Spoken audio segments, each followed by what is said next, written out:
গুণ বেশি আমরা সামনের দিকে আগাবো। আর আরেকটা কথা বলেই শেষ করব, আজকের পর থেকে আগামী 6 মাস অন্তত পক্ষে, কয় মাস? 6 মাস আপনাদের কারো কোনো লিডার নাই। কারো কি নাই? একমাত্র লিডার হচ্ছে কোম্পানি। একমাত্র লিডার কি? কোম্পানি। আপনাদের কোন লিডারের কথা শোনার দরকার নাই।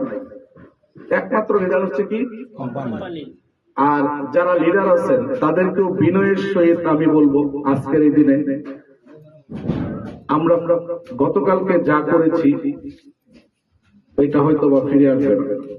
গতকালকে পর্যন্ত আমরা যা যা করেছি এবং আমিও যা করেছি, আমি আল্লাহর হস্তে এটা একেবারে ফ্রি হয়ে গেলাম যে এটার জন্য আমার কোনো আর মানে একটা লিডারকে দোষারোপ করা, একটা লিডারকে এইভাবে বলা, এটা আমি আজকের পর থেকে বাদ দিলাম। সোজা কথা যেটা যদি বলেন যে আমরা কি করে দিলাম, যে আমিও মাপ চেয়ে দিলাম, আমিও মাপ করে দিলাম।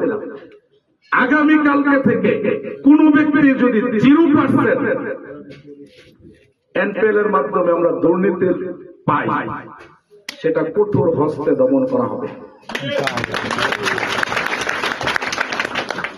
কারণ একজন মানুষের স্বপ্ন নিয়ে সিনেমিনি খেলার অধিকার আমাকে আপনাকে কাউকে দেওয়া হয়নি। এনাফ ইজ এনাফ, যথেষ্ট হয়েছে। আগামীকালকে থেকে যেন এটা না হয়। আমি প্রবলেম গুলো বলা শেষ করলাম। আশা করি আমার বক্তব্যের মাধ্যমে আপনাদের সমস্ত প্রবলেম, আমাদের প্রবলেমের ডিরেকশন হচ্ছে আজকে 9 রমজান, আগামী ঈদের পর্যন্ত আমরা সম্পূর্ণ প্রবলেম সলভ করে দেব ইনশাআল্লাহ। তাহলে প্রবলেম নিয়ে আর আমরা কথা বলবো না, এখন আমরা সম্ভাবনা নিয়ে কথা বলবো। আমরা রাজি আছি তো? শিওর? সত্যি? সর্বপ্রথম